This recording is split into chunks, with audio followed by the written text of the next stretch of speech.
things are gonna suck sometimes, no matter what. You're never gonna avoid that. One thing that I'm particularly good at is I'm very good at like changing my mind about things. I don't get too attached to aspects of my identity. I don't feel committed to like, oh, this is how people see me, so I need to behave that way. I think I've been good throughout my life of like being willing to look at myself and be like, well, maybe I'm not an author. Maybe I just like had a good book. I'm very proud of that, and it's obviously a very important part of my life, but I don't necessarily see that as who I am. What do you see as who you are, or do you avoid that kind of statement? I avoid that statement. Interesting. So that you don't get trapped? Yes, I'm an author right now.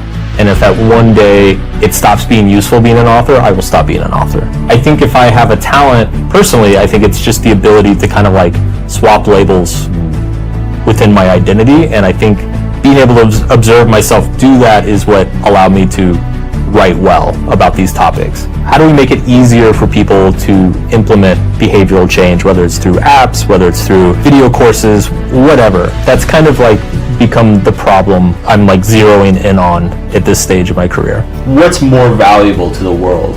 Is writing a book that affects 1 million people a little bit, or 10,000 very profoundly? Who's to say which one of those two things is better or more important, more valuable? So it's about finding a vision that can kind of bring both of those things together. It's about being realistic about who you are, where you are, and then also having making a solid decision about like what is better in the world, what is a worthwhile pursuit. You know, I do think there are ways to manipulate our level of desire or our level of motivation. I guess kind of the emotional aspect of like feeling fired up about something. I think most people, it's not hard for them to get fired up about something for a few days. It's once you get to like week 2 that most people tap out. I think people underestimate how influenced we are by our surroundings and our environment. We all know we're capable of doing so much more than we actually do, but the only way you can really tap into that is to just overcommit. Like just overcommit yourself, and you just find a way to do it. We've developed a culture, which this is one of those things that in many ways it's great, but there's some negative side effects that I don't think have completely sunk in. But like we've developed a culture where it is mainstream and widely okay to think about your own mental health first, to think about your own priorities, think about your own happiness, and figure out what kind of life you want to make. And obviously that's a great thing in a vacuum, but to your point, there's kind of a hidden cost to that, which is once you're given the freedom and the opportunity to think very deeply about who you're going to be and how are you going to be happy and how are you going to find meaning in the world, suddenly nothing is given to you. Suddenly you have to kind of conjure it out of thin air. The way I described this in Subtle Art was like, 100 years ago, life was objectively worse. Like it sucked. Like you were probably a subsistence farmer somewhere. You're probably in a war or a famine or a depression. Jesus. But when you're living, 100 years ago, it was always very, very clear what your purpose was, what the goal was, what the meaning in your life was. It was to survive, don't get shot, don't get killed, and grow enough food to feed yourself and your family. And so everybody woke up every day knowing exactly what they were going to do that day, knowing exactly what had to be done, or else the consequence was potentially death. And so I think a lot of these existential questions that we wrestle with in the 21st century of like, who am I? Why am I here? What am I supposed to be doing? Like, these are luxuries. These are very, very first world problems. And in many ways, we've traded physical struggle for psychological struggle. Like that is the hidden cost of our comforts and freedom that we've earned for ourselves over the past 5-6 generations. There's a strong argument that affecting 10,000 people very deeply is arguably a more valuable contribution to the world. And so I started thinking of things in that way. And it took me a long time to kind of detach myself from that, because I think when you're starting out as a writer, and this is probably true with podcasting and everything, you love seeing the numbers go up. It's like every year the number is higher than the year before, and it feels good, it motivates you, you feel inspired, you're like, hell yeah, I'm growing, I'm getting better. And at some point though, like once that number gets high enough, you gotta let go of it. You gotta let go of it, because it's not sustainable once it's that high, you know. It's you're gonna run out of oxygen. And so it was a difficult process to kind of get back to like, okay, I need to write a book. Step one, write a book I love, you know, because when I started, so this next book, Everything is Fucked, I started out, I was like, all right, you know, I gotta keep the train going, you know. And so I like started trying to write stuff that, you know, I thought subtle art readers were gonna really love, and yeah, it felt very empty. It started to feel like a job, forced. Yeah, which I didn't become an author to have a job. I became an author, so, you know, I can do what I love. And I just kept scrapping it. I'm like, no, this isn't going well. And eventually I had to just get back to like, okay, I need to write for myself first. Then once I have a book that I'm proud of, that I think is great, then I can look at it and say like, okay, like how can we, you know, maybe change this or market this so that it'll sell a lot of copies, you know. That's step two. But step one, it always has to be, in a creative process, it always has to be about yourself first. There is a certain level of depth of meaning when you have shared a decade with somebody and you've been through the best times and the worst times with that person. You've had joy with that person, you've had pain and fear with that person, and you're still with them and they've watched you grow through that and you've watched them grow through that. Like, that is so rare and special, and it is, you can't replicate that in any other way.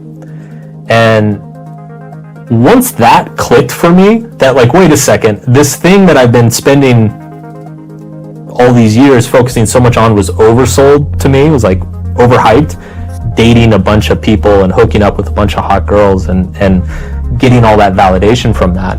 And this thing that most people complain about, which is marriage, is totally undersold to me. Like the joy and the meaning and the impact of like, you know, seeing my wife accomplish something in her business that she's been working 3 years towards, and watching her stress through it and giving her support and giving her advice, like watching her succeed in that moment, like it's so much more impactful and meaningful than like the best one night stand I ever had. Like, it's not even on the same, you know, you're not even in the same territory when you compare those two things. That revelation was like so profound for me, and I'm a little bitter that like that message isn't, like, I started wondering, I'm like, where was this message when I was 20, right? Like, because when I was 20, the message was, no, dude, you need to bang as many girls as possible and never settle down, and, you know, because that's like what a high status alpha male does, or, you know, whatever the thing was back then. And that was fun for a couple of years, but like, it doesn't serve you well long term. I have intentionally kind of been an advocate for classical monogamy and marriage, because I think it is, in this day and age, it is underrated. I'm a big proponent of just vulnerability in general. That applies across the spectrum. So our private relationships, our public relationships, professional relationships, everything. And the thing that makes vulnerability so important and so powerful is that it creates a transparency and a trust between everybody involved. You know, when you're willing to expose your weaknesses, or at least be honest about them, it helps people know that you're dependable.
you.